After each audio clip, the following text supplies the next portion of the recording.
CC ఫుటేజీలు మాయం చేయటం అనేది చంద్రబాబు నాయుడు గారికి కొత్త కాదు సార్. ఎందుకు సుగాలి ప్రీతి గారిని హత్య జరిగిన తర్వాత అత్యాచారం చేసి హత్య చేయబడితే అమ్మాయిది స్కూల్లో సీసీ ఫుటేజ్ ఎక్కడా లేదు. ఆధారాలు మొత్తం మాయం చేశారు. దాని తర్వాత గోదావరి పుష్కరాల్లో ఈ సుందరాంగుడు స్నానం చేయడం కోసం కెమెరాలన్నీ అన్ని యాంగిల్లో పెట్టారు. కింద పైన పక్కన మొత్తం ఒక 20 కెమెరాలు. అదేదో రొమాంటిక్ సినిమాలో పెడతారు చూడండి కెమెరాలు అన్ని చూపించడానికి అట్ట పెట్టారు ఈయనకి. మరి పబ్లిక్ వేల మంది ఉన్న దగ్గర కెమెరాలు లేవు. సీసీ ఫుటేజ్ మాయం. 29 మంది చచ్చిపోయారు.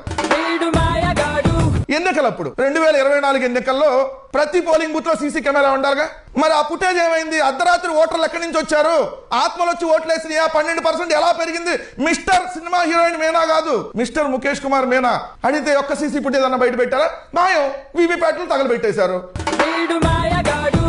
ఇంకోటి చూస్తే ఇప్పుడు కృష్ణలంకలో ఫుటేజ్ మాయమైంది, హోటల్లో ఫుటేజ్ మాయమైంది, మనిషి మాయమయ్యాడు, శవం మాయమైంది, బూడిద మాయమైంది. రేపు పొద్దున ఈ ప్రభుత్వం కూడా మాయం చేయింది. బూడిద కూడా లేకుండా చేస్తున్నటువంటి రాష్ట్రం, మనుషులను చంపేసి బూడిద కూడా దొరకకుండా చేస్తున్నటువంటి రాష్ట్రం.